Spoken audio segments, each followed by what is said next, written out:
Chapter 1. My fiancé slapped me across the face. Hard. Violently. Right in front of everyone. Just to save face. That very same day, I deleted every single way he could contact me. No one could believe it. Erick and I grew up together. From 6 to 24. I followed behind him like a shadow for 18 entire years. On the day I was leaving the country, he stopped me.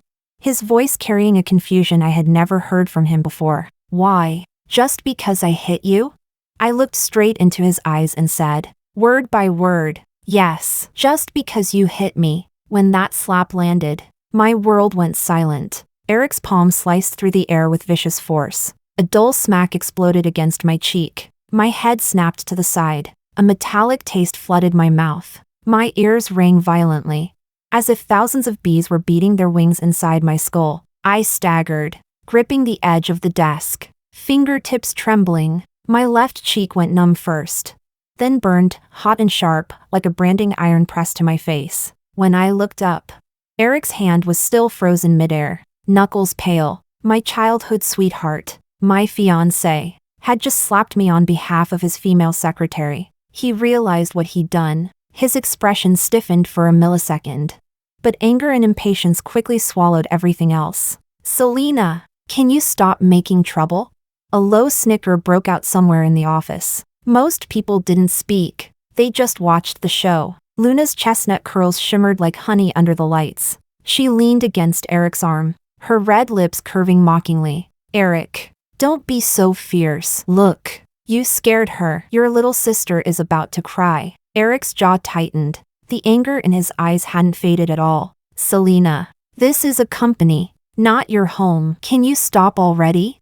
His voice was cold enough to frost glass, and the room filled with more stifled laughter. I wiped at the moisture at the corner of my mouth, unable to tell whether it was blood or tears. 18 years. I had seen every one of Erick's bad tempers, but I never knew he could hit someone so painfully. Shame, humiliation, and fury twisted in my chest. My nails dug deep into my palm. Erick opened his mouth to say something else, but I no longer wanted to hear it. I grabbed my bag and rushed out through the glass doors. Someone whistled behind me. Look at her run, like a penguin. Ha ha ha. I didn't know where I was going. I just knew I didn't want to work, didn't want to stay there, didn't want to face those people. Erick had always been impatient with me, but he had never hit me before. And not only that, this was the first time in my entire life anyone had slapped me. When I was 6, we moved into a new home. Erick was squatting in the hallway playing with a toy car. Sunlight streamed from the window at the end of the corridor, stretching his shadow long, so long it touched the tip of my shoe. We lived next door, our two families sharing a small garden. My mom always said, Erick and I were like two saplings growing door to door. Only his sapling had grown taller and sturdier than mine from the start. The winter in 2nd grade was brutally cold. When Ryan stuck his chewed gum into my ponytail, the classroom burst into loud, piercing laughter. Later, I cried, and the homeroom teacher smoothed things over. It's because you're pretty, so the boys want to tease you. He just wants to play with you. Stop crying. That sentence felt far more disgusting than the gum stuck in my hair. I cried the entire way home. Erick's dad found out. Called his son, who was doing homework. Erick, go check class 2-2 tomorrow. The next morning during recess, Erick kicked open the back door of my classroom. I remembered that scene for 15 whole years. He pounced on Ryan like a little leopard, his fist slamming onto Ryan's desk with a thud. Listen, he grabbed Ryan by the collar, his little boy voice still soft. Selena is my sister. If you bully her again, I'll kill you. Before leaving, he patted my head to comfort me. From that day on, I became the little tail Erick could never shake off. Chapter 2. In middle school, after playing soccer, he always wanted to get ice pops with his teammates. I would hug my backpack and squat by the field, waiting until the sunset stretched our shadows long across the ground. He would grab me by the collar, cursing, Selena, are you a piece of chewing gum stuck to me? Yet he would still break his strawberry popsicle in half and give the other half to me. He genuinely hated being teased about hanging out with girls. Once, during a street battle game, His buddies started chanting. Erick brought his wife. He got so angry he threw all his glass marbles down the storm drain. But the next day, when I was absent because of a fever, he skipped class and climbed over the school wall to come to my house. Standing outside my window, he tossed in little paper notes, each covered in crooked, silly jokes. When we entered high school, I caught Erick staring at me countless times. When I chewed on my pen while solving math problems. When I tucked stray hairs behind my ear.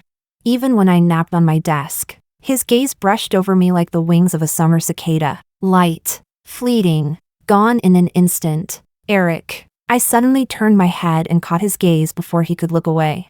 How do you solve this question?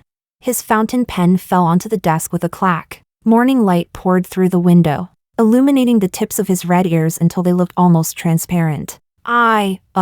He scrambled to pick up the pen, the ends of his hair brushing across the back of my hand. You just substitute the sex. His voice grew quieter and quieter, eventually dissolving into a muffled mumble. I rested my chin on my hand and looked at him. So the boy who never blinked while fighting for me could still have fingers that trembled just because I leaned close. Outside the window, magnolia petals drifted down onto his open textbook. The night both our families proposed engagement. He dragged me into the fire escape. The sensor light flickered on and off. His palms were sweaty, but his grip on my fingers was tight enough to hurt. Think carefully. His voice was strained. You're still young. What if you meet someone better in the future? I tiptoed and covered his lips with my hand. You're already the best person in the world. He shuddered, then suddenly pinned me against the wall and kissed me. In the dark, my fingers brushed across the scar on the back of his neck, left from when he shielded me from falling debris in 8th grade. Moonlight filtered through the metal grating, splintering across both of us. After we graduated from college, I entered his company and became Erick's subordinate. Just when we were about to get engaged, Luna appeared. She was the company's new intern, and also Erick's secretary. On her first day, she brought coffee for everyone, smiling sweetly. Please take care of me, everyone. But when she handed mine over, she suddenly paused. Oh my God, she covered her mouth and laughed. There are still people who use Hello Kitty thermoses? When she saw I wasn't reacting, she bit her lip and added, sorry, I'm just really blunt. I didn't mean you look tacky. But sis, how old are you? Still using kitty stuff? I thought professional women were supposed to look elegant and stylish. All eyes in the office snapped toward me like spotlights. My cartoon keyboard. My figurines. Even the Hello Kitty dust stickers on my monitor. All the little things Erick once fondly called Selena's protective charms were now being judged under the harsh gaze of the entire office. My ears buzzed violently, as if someone had poured acid directly into my skull. Luna's laugh was like a power drill, boring an ugly hole straight through the tiny world I had built for myself. Ha ha ha, sorry. I'm just straightforward by nature. She tilted her head, her new crystal nails tapping on my Melody coaster. Don't tell me you can't even take a joke, big sis? My fingers tightened around the hem of my skirt until my knuckles turned white. Enough. Erick's voice came from behind me. When I turned around, the corners of his lips were already lifting into a dangerous curve. Sunlight streamed in from the floor-to-ceiling windows behind him, gilding the outline of his figure. For a moment, he looked just like the boy who used to fight for me in middle school. Luna pouted unhappily. Come on, I was just joking with Big Sister Boss. You're not seriously going to interfere with this too, right? This office is not a place for chatting. Secretary, if you want to chat, I suggest you resign and chat to your heart's content. In the end, Luna sulked back to her desk. Chapter 3. I didn't know when Erick and Luna's relationship started getting closer, but one day, the lunch the housekeeper sent from home suddenly became 3 portions. None of these dishes are what I like to eat. My voice was trembling. Erick didn't even look up from the reports. Today we're eating light meals. Luna said eating light once in a while can cleanse the stomach. Luna carried her coffee and sat beside me. Sis, sorry. Her fingertips tapped the coffee cup, producing a dull knocking sound. I forgot you don't eat light meals, but adults eating more light food really is healthier. She deliberately didn't finish the sentence, but the smirk on her lips completed the rest. You really like calling people sis, don't you? My voice was very soft. But my parents only have one daughter. And, aren't you actually 1 month older than me?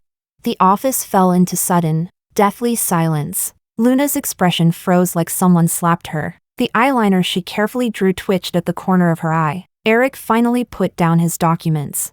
But frowned at me. Selena, you're going too far. The boy who once fought for me just because others called me delicate was now scolding me for going too far. For another woman. Too far? I let out a cold laugh and turned to leave. Erick reacted on instinct and grabbed me. Just like back in 8th grade when some punks cornered me in an alley. But this time, his embrace carried another woman's perfume. The compromise that came from his lips was impatient. Annoyed. All right.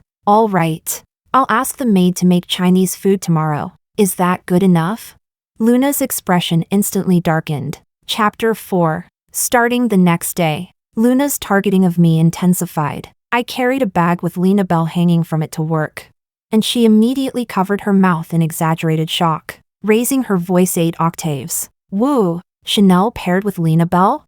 Selena, are you living in a Disney castle? A few male colleagues laughed along with her. During lunch, I wiped the disposable chopsticks with a wet tissue. She elbowed the guy next to her and deliberately mimicked my voice. Oh, my chopsticks need to be disinfected first. Is she a runaway Disney princess? Ha ha ha. Several guys played along, making goofy faces, as if this was the funniest thing in the world. At the company's annual workstation rearrangement, I was carrying my monitor, arms sore, and had just stopped to catch my breath when Luna slapped her desk loudly and started shouting like a street performer. Look! The runaway Disney princess can't carry her stuff anymore. Any knights willing to rescue the damsel in distress? She and a group of male colleagues laughed so hard they nearly fell over. Someone even whistled. At first, Erick would still frown and mumble. All right, don't go too far. But Luna always giggled and coquettishly acted cute. It's just a joke. Selena's always so stiff. I'm helping her become a little more Erick went quiet for a moment, then nodded in agreement. She is a bit too introverted. Are girls nowadays all this delicate? Luna immediately hit him playfully. Hey, don't lump everyone together. I'm not like that.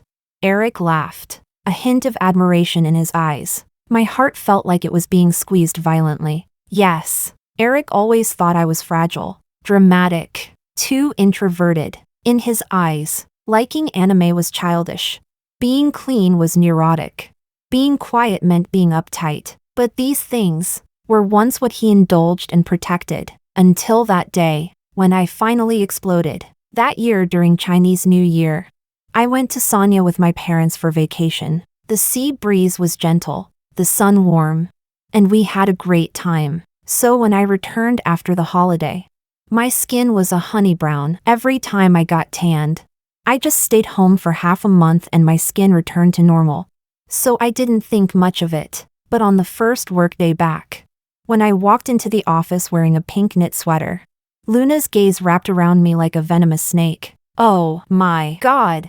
She suddenly raised her voice sharply and dramatically covered her mouth. Selena, you're this dark and you still dare to wear pink? Her laugh was sharp and piercing, like fingernails scraping across a chalkboard. Ha ha ha ha ha, I'm dying. You really don't look like a Disney princess today. You know? Since when does Disney have a princess as dark as you? After saying that, she turned to the guy beside her and winked. Look at her. She's so ugly right now. A group of male colleagues burst into loud laughter. I stood frozen in place, blood rushing violently to my head. And Erick, he was standing right beside her, looking at me with the corner of his lips slightly raised. In that moment, I heard something shatter. Maybe it was 18 years of childhood friendship. Maybe it was the affection I held for this fiancé. I picked up the coffee on my desk and splashed it hard onto Luna's face. Luna screamed, her makeup instantly smearing. Coffee dripped down her cheeks like 2 black tear tracks. Cough, cough! Are you insane? She wiped at her face in panic, her mascara clumping together. I let out a cold laugh and mimicked her usual tone. Woo, didn't you say you were a man? Then why do you show up to work in full makeup? Double eyelid tape, fake lashes, lipstick. Honestly, you look more like a woman than I do. A few colleagues rushed over to stop me. And Erick snatched the cup from my hand, his eyes cold as ice. Selena, apologize. I stared at him, my eyes burning. But my voice was strangely calm. She humiliated me, and you were laughing. Now I shut her up. And you want me to apologize? He frowned, as if lecturing an unruly child. Stop throwing a tantrum. You did something wrong, so you apologize. Apologize your father. The air froze for 1 second. The next second, his palms struck my face, hard. Paw. Through the ringing in my ears, I heard Luna's smug sniffles. Heard the whispers among my colleagues. Heard 18 years of bond shatter completely beneath that slap. I slowly lifted my head and looked at the boy, who once fought for me without blinking. Erick, I said softly. We're done. Chapter 5. The sound of me slamming the door startled the sensor light in the entryway. I rushed into my room and tore the place apart like a madwoman. The little prince figurine on the top shelf. The pink hoodie he gave me stuffed deep in the closet. The faded movie ticket stubs in the drawer. Everything bearing Erick's mark was shoved violently into a cardboard box. Clink. A glass star jar fell from the shelf and shattered across the floor. It was the 365 origami stars Erick folded overnight for my 18th birthday. Inside each one, he had written, Erick likes Selena. I stared at the shiny broken pieces scattered everywhere, and suddenly burst out laughing. I lifted the heavy cardboard box, carried it outside, and threw it straight into the trash bin, startling a few sparrows into flight. After doing all that, my parents still weren't home. I called my mom. Mom. My voice was frighteningly calm. Cancel the engagement. Erick and I broke up. When my mom arrived home, I was pressing an ice pack to my face. She took one look at me and gasped, her well-kept hands trembling. Who hit you? I buried my head in her shoulder, breathing in the familiar scent of laundry detergent from her clothes. And suddenly I started sobbing like a child. Erick's indifference, Luna's mockery, those humiliating stares in the office. Every grievance broke through all at once. After hearing everything, my gentle, elegant mother lost all composure and stormed out of the house. When Erick's mother opened the door, she was still wearing an apron, holding flowers she was about to arrange. What happened? Your son slapped Selena for an intern? My mother's voice was ice cold. Madam, search your conscience. Has our family ever wronged yours? Selena has grown up so well behaved. I have never laid a finger on her in her entire life. Erick's mother tried to defend him, her voice breaking. Erick surely didn't mean it. My mom didn't listen. She cut her off. There's nothing more to say. The marriage between our families is cancelled. That night, my mother held me on the bay window. Her familiar jasmine scent reminded me of how she used to hold me through the night when I had a fever as a child. Mom. I buried my face in her shoulder, my voice muffled. Will me being this impulsive affect your business? My mother gently stroked my hair. Baby, none of that is your concern. All you need to do is live happily every day. If the sky falls, your dad will hold it up. Chapter 6. The next day, Erick's knocking hit the door like a torrential downpour. When I opened it, he stood under the dim yellow porch light, his chest rising and falling sharply, still clutching the rain-soaked cardboard box. Selena! His voice was hoarse. What kind of tantrum are you throwing now? I silently lifted my face, letting him see the vicious slap mark on my left cheek. The bruising had spread beneath the skin. 5 purple fingerprints blooming like a shameful brand seared into my flesh. Erick's pupils tightened sharply. You, how could? He reached out, and his fingers froze just before touching my cheek. I didn't use that much force. I let out a cold laugh and dodged his touch. Once upon a time, even a paper cut would make me lift my hand to him.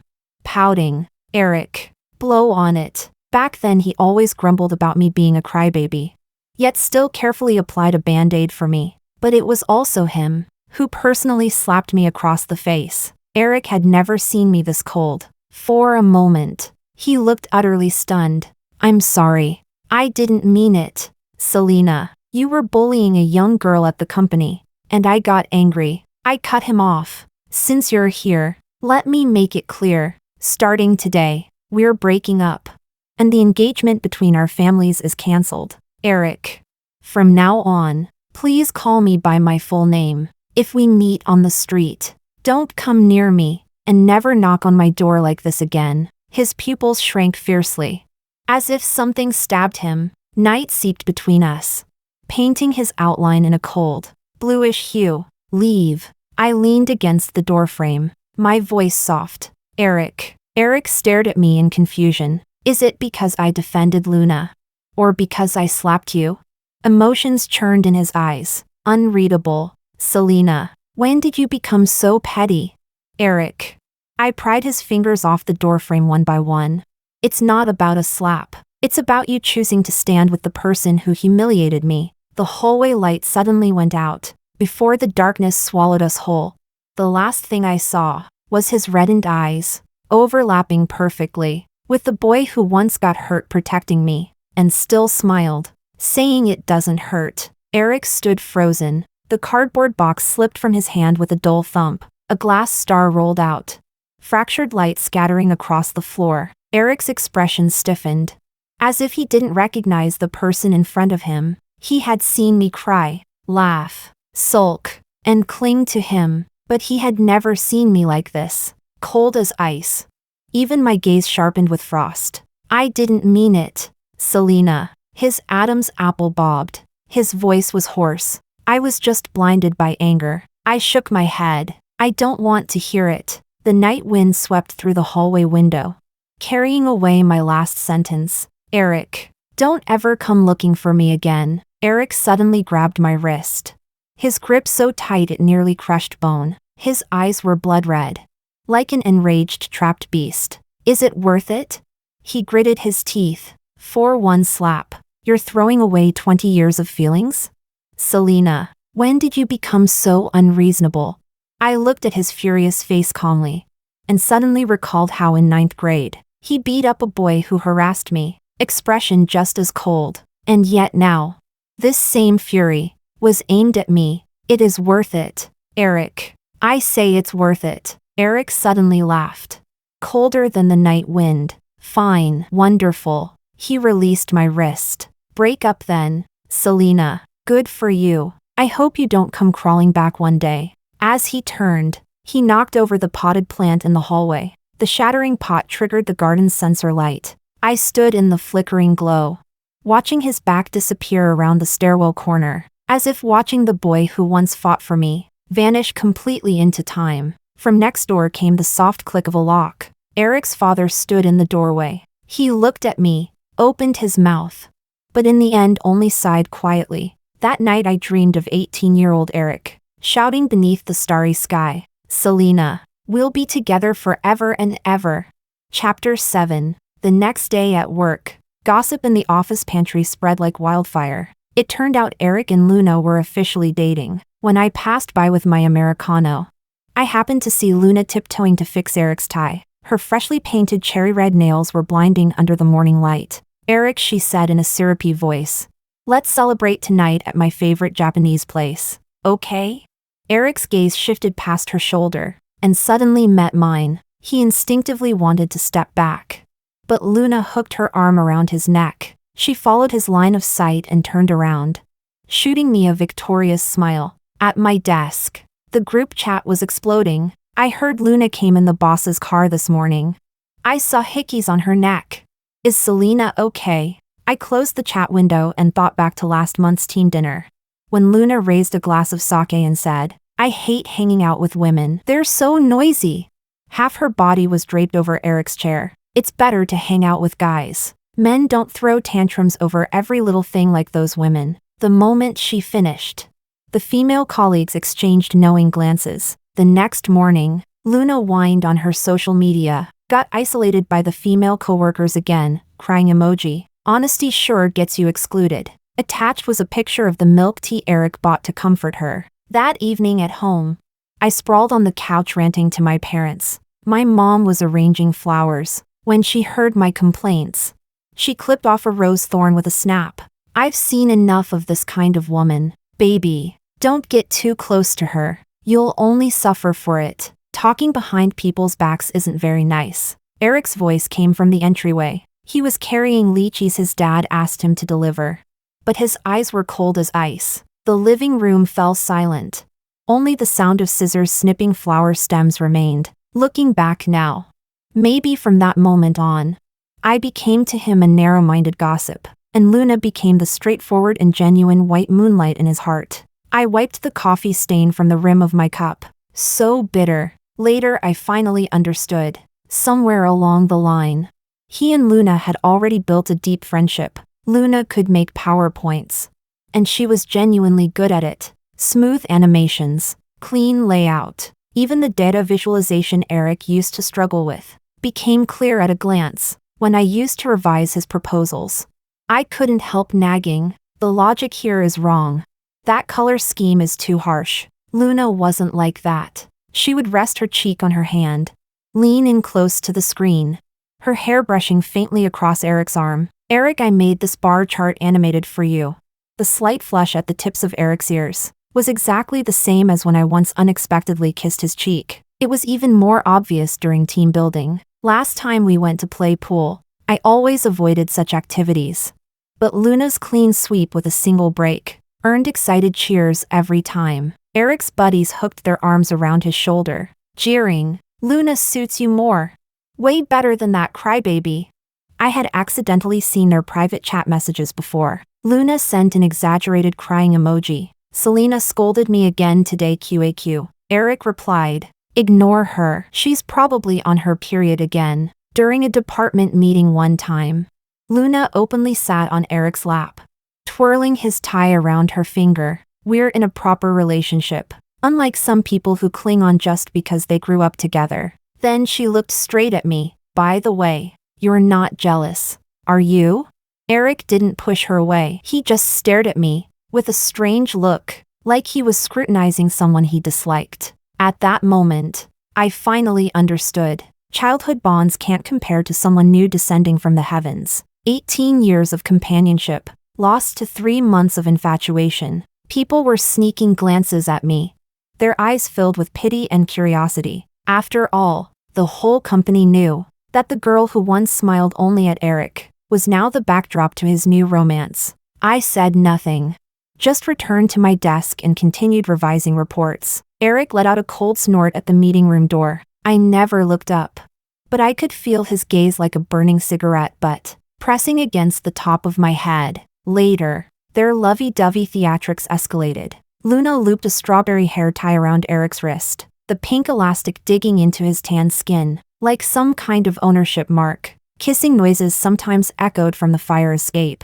A cleaning lady caught them once, and the whole building heard about it. When they got off work, she always held his arm, and he would smile indulgently. How strange. Scenes that once made my heart flutter now looked like a cheap, badly acted idle drama, until one day after work, Erick stopped me in the parking lot. He smelled like Luna's perfume, yet his expression was unsettlingly complicated. "Selena." His voice was hoarse. "Let's get back together." I let out a cold laugh and rejected him instantly. Erick's fingers clamped around my wrist like iron, burning hot.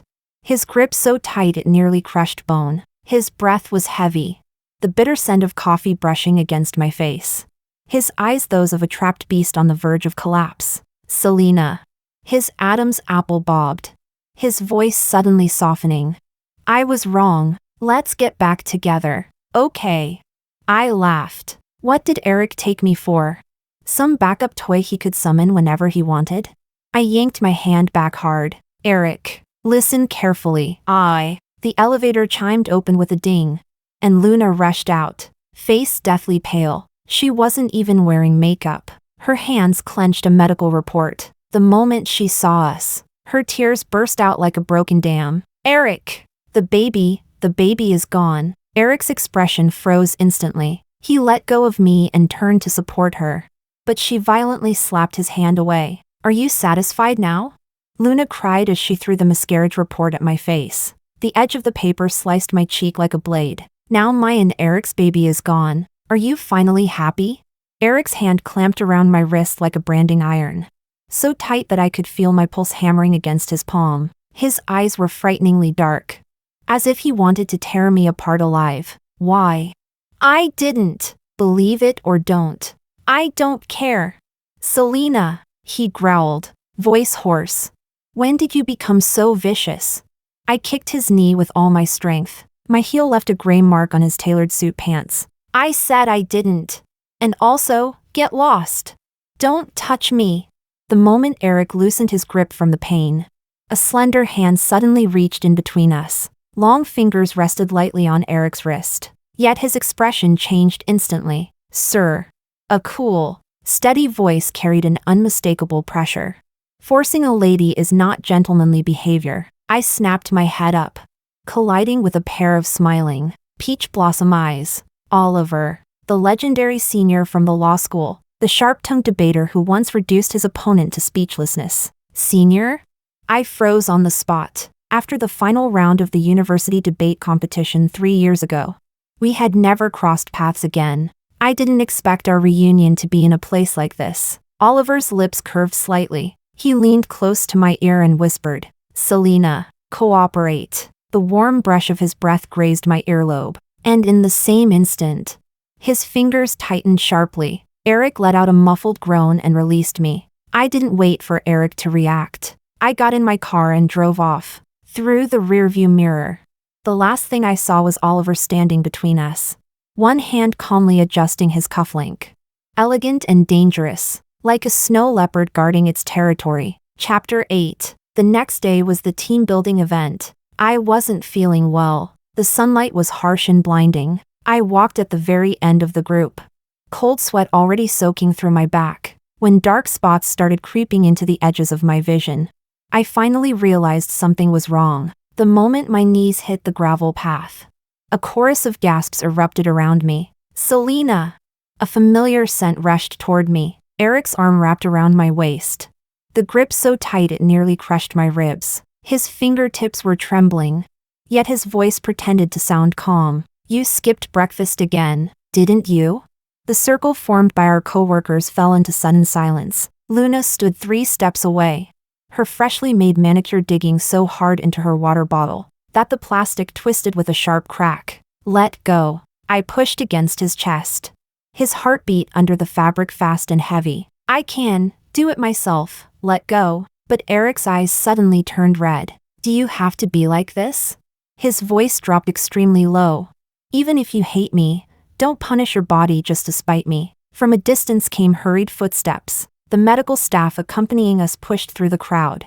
A packet of torn open glucose powder clutched in his hand. A coworker who was close to me knelt down on one knee and brought it to my lips, then lifted her eyebrow at Erick. Boss, seems like your girlfriend needs you more. Following her gaze, everyone finally noticed Luna crouching on the ground, clutching her stomach. Erick froze on the spot, and his arm finally loosened its grip. I took the glucose and swallowed it in one go. As the liquid slid down my throat, I suddenly remembered the basketball game when I was 16. Erick running across half the court, just to shove a strawberry candy into my hand, when I had low blood sugar. Chapter 9. The team-building event ended with a colleague from HR driving me home. When my mom saw the bruise on my knee, she panicked so badly she almost cried, insisting on taking me to the hospital for a checkup. I couldn't argue with her, so at dusk we went to the nearest general hospital. The waiting area was empty, with only one figure sitting in the corner. Junior? Oliver lifted his head, and under the pale lights, his eyes were surprisingly bright. His knee was wrapped in thick layers of gauze, dark red blood already soaking through to the outermost layer, like red plum blossoms blooming on snow. What happened to you? I frowned instinctively, following my gaze. He looked down, then suddenly laughed. Nothing. Rear-ended someone today. He said it so casually, as if he were saying, just grabbed a cup of coffee. When the nurse pushed a medicine cart past us, I heard her mutter under her breath, knee stitched 8 times and he says nothing. Oliver's ears instantly turned red. He hurried to change the subject. You look a little pale. Low blood sugar again?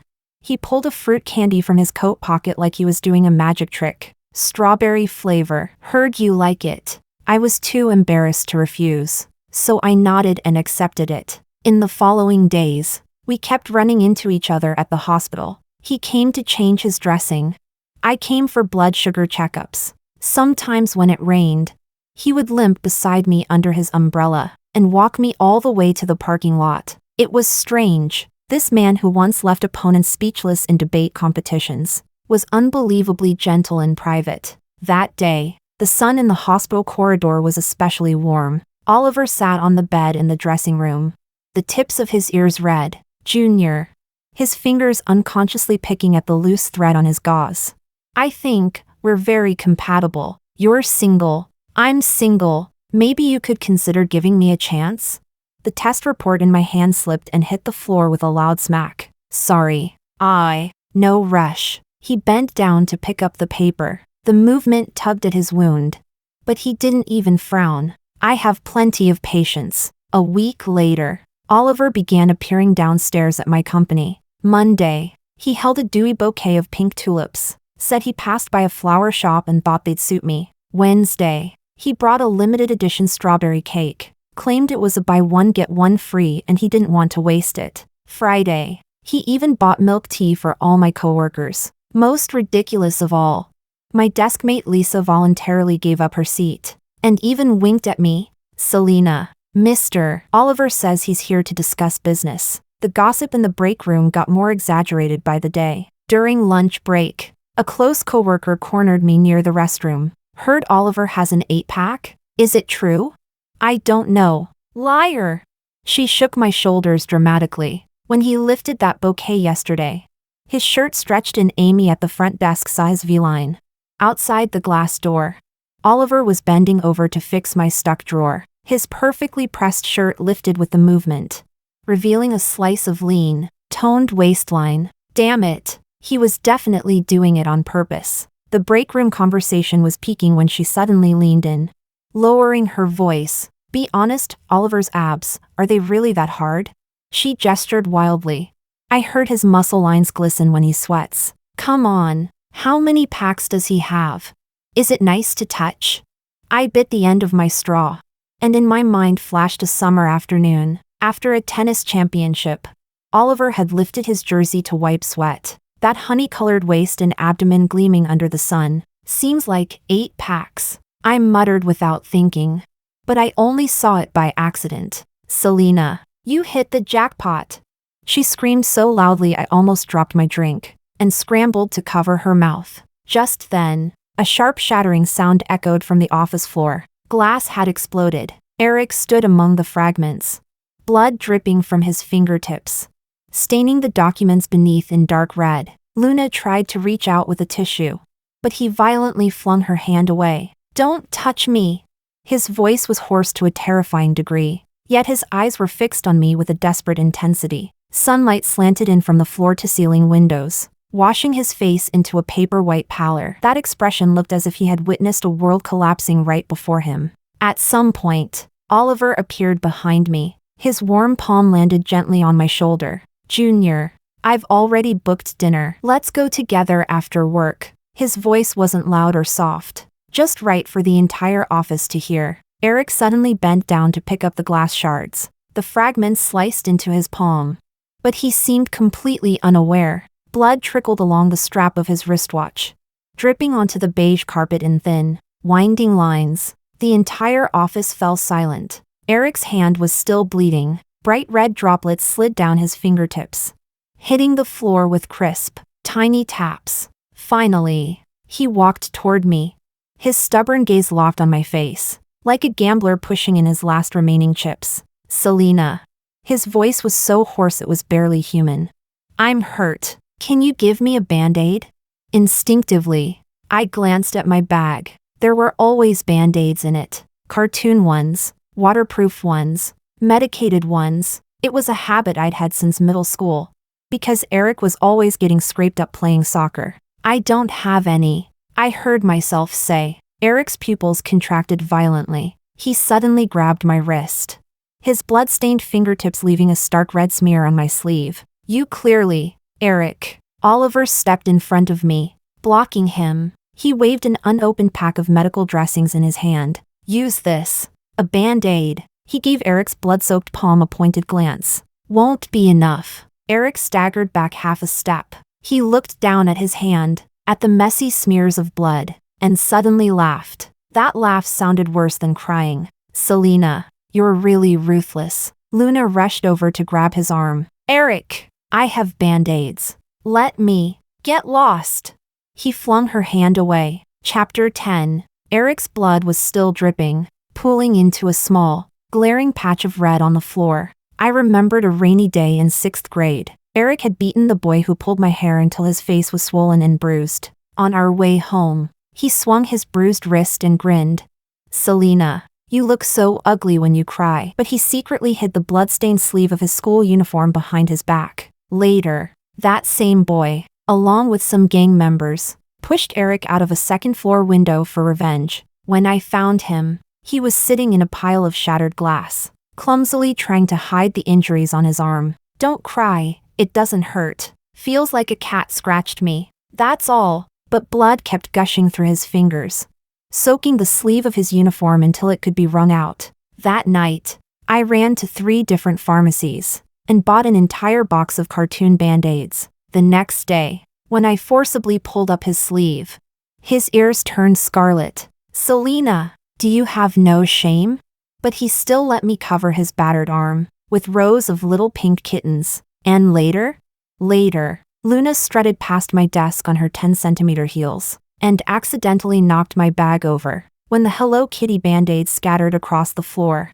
She laughed until she almost bent over. Oh my God, Erick. Is your fiancé in elementary school? How childish can she be? And Erick just stood behind her, a faint, indiscernible smile tugging at his lips. I really don't have any band-aids. I looked straight into Erick's eyes. I stopped carrying them a long time ago. Erick suddenly began trembling violently. His blood-stained hand reached out helplessly, as if trying to grab hold of some summer dusk, the one where I had stood on tiptoe to place a band-aid on him, while he looked down at the cowlick on my crown and laughed. Selena, you crybaby, when are you ever going to grow up? His hand paused midair. A bead of blood slid from his fingertip and burst into a tiny red flower on the floor. He suddenly laughed. A fragile laugh, like a crack forming on thin ice. Okay, just one simple word. Yet it seemed to drain all the strength from his body. He withdrew his hand. When he turned around, he stumbled slightly, and his bloody palm left a smeared handprint on the glass door. Luna rushed forward in a panic to support him, but he gently pushed her away. I watched his back fade toward the elevator, and suddenly remembered the same silhouette. When he'd finished fighting for me at 16, back then, the sunset stretched his shadow, long, so long, that it could cover my entire world. But now, the lights cast his shadow on the wall, thin as a sheet of paper, fragile enough to break with a single gust of wind. Oliver silently handed me a wet wipe. Only then did I realize my nails had dug deep into my palm without me noticing. Chapter 11. One day after a meeting, Luna locked the door behind her and trapped me inside the pantry. Selena, her fingertips dug into her own palm. Did you do it on purpose? I stirred my coffee slowly. The milk foam swirled into a small whirlpool at the rim of the cup. I don't understand what you're talking about. Luna suddenly grabbed the sugar jar and smashed it against the wall. Shards of glass scattered at my feet. Stop pretending. Her chest heaved violently. Seeing Erick losing his appetite and sleep because of you. Are you hiding under your blankets laughing your head off? I set down the cup. The bottom of the ceramic tapped sharply against the marble countertop. A crisp click. Miss Luna. I looked straight into her bloodshot eyes. You're wrong about 2 things. First, I said unhurriedly, Erick and I already broke up. The engagement between our families has been cancelled. He and I have nothing to do with each other anymore. Second, I turned on the faucet to wash the cup, the sound of running water drowning out her ragged breathing. His current situation is none of my concern. Do not come to me again because of him. I flicked off the water, shook the drops from my hands, and pushed past her rigid body toward the door. As the lock clicked open, her hysterical scream pierced from behind me. You must be so proud of yourself. No, I said, glancing back one last time. I Selena. Know when to pick up and when to let go. It's just a man. If you want him, he's yours. The white fluorescent light cast a cold glow on Luna's face. Her carefully drawn eyeliner had smudged from agitation, making her look like a bedraggled cat. You think you're so great? Her voice was shrill, only because he still can't forget you. Luna. I cut her off. Do you know the difference between humans and animals? She froze. When animals get hit, they wag their tails and beg. I pushed my chair back and stood up. But humans remember the pain. The moment he slapped me. We were finished. She suddenly grabbed my wrist, her manicure digging into my skin. Stop pretending. You spoiled princess. What would you know? I pried each of her fingers off one by one, watching her newly done crystal nails tremble. Oh, I understand just fine. For example, I understand that Eric sent you here to test me. And I understand even better. I leaned close to her ear and whispered. You're feeling awful right now, aren't you? Her body stiffened. I smiled. Being sent by your boyfriend to test his ex's feelings. That's humiliating, isn't it? But you don't have to worry. When I say break up, I mean it. Selena, never recycle old trash. Go back and tell Eric the same thing. I'm serious. There is absolutely no possibility between us anymore. Luna's expression twisted into something complicated. Shame from being exposed. Hurt pride. And confusion. As I walked out, her voice chased after me, tinged with unwillingness. Selena, just because he slapped you?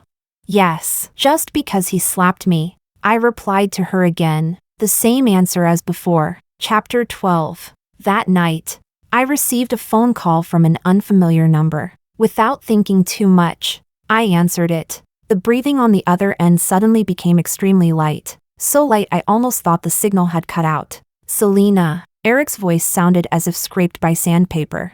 I'm sorry, I saw your diary. My fingers tightened around the phone until the knuckles turned white. The pink satin diary he referred to was the one he spent half the city running around to buy for my 10th birthday. He had sweat on his forehead back then. Yet he proudly lifted his chin and said, Selena, from now on you have to write all your secrets in here. One day, we'll read it together. So? I heard myself let out a cold laugh. You want to repent only now? I heard the rustle of flipping pages over the receiver. Eric's voice suddenly choked. Page 217, you wrote that on the day I propose. You wanted to show me the diary on our wedding night. The neon lights outside the window blurred into a smear of color. I wiped my face hard, only then realizing my palm was wet. Eric. I inhaled deeply. Do you know what's written on the last page? Silence on the other side. It says, I pronounced each word slowly. I threw the diary away today. Goodbye. My 18 years of liking. There was the frantic sound of pages being flipped, as if Eric was desperately searching through the diary. I'm sorry. His voice trembled. Selena. I looked at the snow drifting past the window. That's enough. I softly cut him off. Did you notice the date on the last page? Sudden silence. It was written the day after you slapped me in public. My voice was cold. Eric, anything you say now means nothing to me. And don't call me again. Don't come looking for me either. I hung up the phone. Chapter 13. On my 24th birthday, my parents held a birthday banquet and asked me to invite my friends. Originally, I didn't want to invite Eric, but thinking of how kind his parents had been to me when I was little, I sent him an invitation anyway. Oliver shamelessly asked me for one too. On the day of the banquet, Eric entered with Luna on his arm just as I was pouring tea for my uncle. Selena has grown up.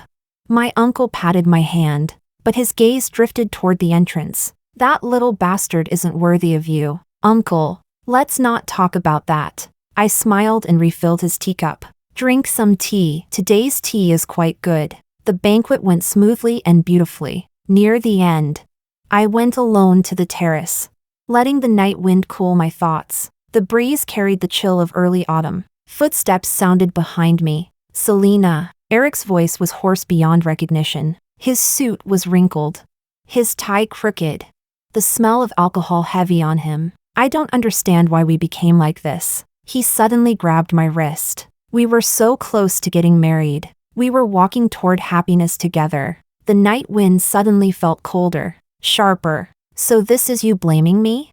I let out a soft laugh. Blaming me for not forgiving you for slapping me? His pupils shrank, as if my sarcasm had stabbed straight into him. And why? I tilted my head. Should I forgive you? I also heard everything that night at the bar. I curled my lips into a mocking smile. I heard it all. Erick staggered back, as if his spine had been ripped out. I heard your bet. I smoothed my sleeve. Too bad you bet wrong, Erick. If you dare to gamble, then you face the consequences. I turned toward the bright lights in the distance. Don't make me look down on you. That night at the bar, the air was hazy with smoke and alcohol, stinging my eyes. I had just reached the door of the private room when I heard Erick's buddies roaring with laughter. Erick, damn, you've had Selena on a leash for so many years. Aren't you afraid the princess might really dump you this time?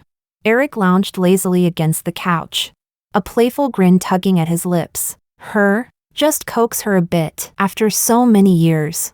I know her better than anyone. Luna suddenly leaned close, her chestnut curls brushing his shoulder. Honestly, girls like Selena are the easiest to control. Her red lips lifted. Bet you anything, even if you slap her in public. As long as you coax her afterward, she'll come back wagging her tail, amid the neon lights and drunken laughter. Erick tipped back his beer and emptied the bottle in one go. Let's give it a try. He wiped the foam from his lips, smiling carelessly. 18 years of true feelings, reduced to a game of drunken bets. In that moment, the bitterness of hard liquor seemed to seep straight into my chest. On the terrace, Erick's face turned pale as paper. You heard. He stumbled forward, attempting to grab my hand. Selena, that night, I was drunk. It was just a joke. A drunken joke. A joke? I stepped back, the night wind lifting the embers from my dress. But the next day, you actually tried it. I wasn't. Erick. I touched my own cheek. Don't deny it. It's pointless. Do you understand? He froze. I looked straight at him and spoke quietly. You're always preaching about how saying bad things behind someone's back is wrong. Look at yourself. Are you any better? All color drained from Erick's face in an instant. The moonlight illuminated his bleak, twisted smile. He opened his mouth, but in the end his hands simply fell weakly to his side. The night wind lifted the sheer curtains of the terrace, casting a pale blue sheen over his suit, like a statue slowly weathering away. His lips trembled, but no sound came out. I was wrong. What were you thinking back then? I took a step forward, my heel crushing his shadow beneath me. Did you really think I would swallow that humiliation and forgive you? Or did you believe what Luna said, that as long as you coax me, I'd come back wagging my tail like a dog? Erick's head jerked up, his eyes bloodshot. He reached toward me, but froze when he saw the undisguised mockery on my face. See? I laughed softly. Even now, you can't admit it. From the bottom of your heart, you've always looked down on me. Erick's Adam's apple bobbed. If I hadn't hit you. No, I cut him off. Erick, you wavered in this relationship, didn't you? For a moment, you thought marrying me meant a predictable life. Boring and safe. You felt nothing new from me. And then Luna showed up, different from me. Fresh, exciting, a contrast you hadn't seen before. That's normal. Erick, you liked me because we grew up together. Because we matched well. But deep down, you didn't love me enough. You thought I was pretty, sure, but also dull, familiar, boring. Luna wasn't like me. So you were drawn to her. But Erick, if it wasn't Luna, it would have been someone else. Another girl who was different from me. Equally young, equally pretty, equally interesting. You just shouldn't have stepped on me to make your choice. I sneered. How dare you hit me? No one has ever laid a hand on me. Who do you think you are, Erick? Why did you dare to hit me? Erick's expression collapsed. Ashen and hollow. I had uncovered the darkest, ugliest truth inside him. And he knew it. He could no longer argue. Selena, did I lose you? Erick. I gave the boy who grew up with me one last look. You didn't lose me. You lost yourself. As I turned away, the terrace's glass door reflected Erick falling to his knees. The moonlight carved his shadow into the ground, like a sharp, cold blade. His suit was still immaculate, but he looked empty, a shell without a soul. Do you not love me anymore? His voice was so faint, it was like he was asking a question he already knew the answer to. I looked at him. The boy I once adored throughout my entire youth now looked like a lost child. I never loved you. Erick staggered, as if struck by an invisible hammer. What did you say? I liked the boy who fought for me, I said calmly. The boy who secretly slipped me strawberry candy. When my blood sugar dropped, the night wind lifted the hem of my skirt. And in the distance, I heard my parents laughing. But that Erick died the night of that bar bet. Tears slid silently down Erick's face. He opened his mouth, but no words came out. Do you know something?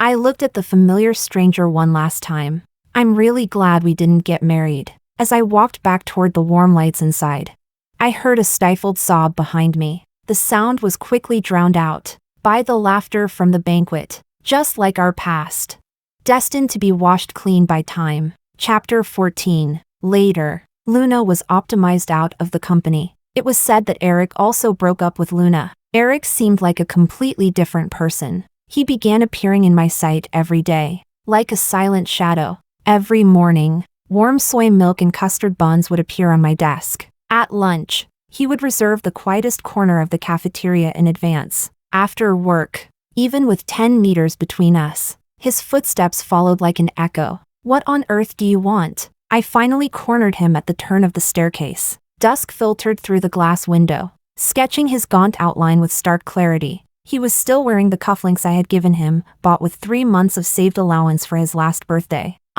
His Adam's apple bobbed. I just want to repay everything I owe you. I don't need it. I cut him off. The best compensation is for you not to bother me. I didn't tell anyone about my resignation in advance. On the last working day, I simply invited a few close colleagues to dinner and said goodbye. Erick was the last to learn I was going abroad for graduate school. I didn't know where he got the news. On the day I left, he chased behind my car for a long time. Through the car window, the once proud and spirited boy was now running after me in utter desperation. The plane trees on both sides of the road retreated rapidly. The figure in the rearview mirror grew smaller and smaller. Erick's white shirt billowed in the wind, like a bird with broken wings. Selena. His voice shattered beneath the roar of the engine. My mother glanced at me in worry. I shook my head. In the rearview mirror, the running figure shrank to a mere dot, finally disappearing beneath the plane trees at the corner. When the airplane lifted off,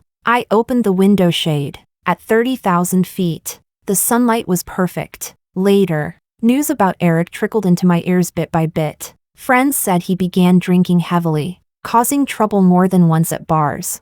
That he had become a rising star in the business world, cold-blooded and terrifying at negotiation tables. And that he changed girlfriends faster than he changed shirts, yet always dialed a number in the middle of the night, a number no one answered.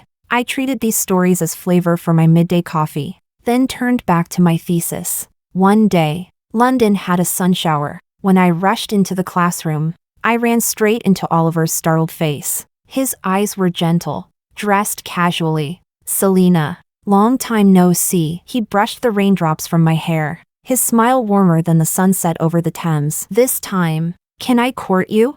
During my 2 years abroad, on every birthday, I received an anonymous package. Sometimes it was a labubu I had mentioned once on my moments. Sometimes an out-of-print art book I had liked on Instagram. Once, it was a bottle of the exact orange-scented hand cream I used in childhood. I accepted them all, but never opened them. They piled up in the corner. The rainy season in Cambridge was always long. On graduation day, Oliver stood at the library entrance holding an umbrella, cherry blossoms dotting his shoulders. He wore the same graduation pin as mine, smiling brighter than sunlight. Junior, would you consider dating your senior? I couldn't help laughing and nodded. Later, we worked in the same office building. Every day, he sent something new to my office. Sometimes hot cocoa, sometimes handwritten cards, and once, even 999 roses. One weekend, Oliver finally discovered the pile of unopened gifts in the storage room. He squatted before the box for a long time, then looked up. Should we throw them away? I thought for a moment, then nodded. He stood and hugged me, carrying a hint of cedar scent. Forget it. Throwing them away feels wasteful. How about we donate them to an orphanage? One day, Oliver suddenly pointed at his phone excitedly. Look! In the final picture, the children who received the donations were holding the toys and laughing brightly. The once meticulously wrapped gift box now rested quietly in a child's hands, covered in innocent fingerprints. Outside the window, the year's first snowflake fell upon the sill. Oliver kissed the top of my head. Happy birthday, Selena. Happy birthday to me.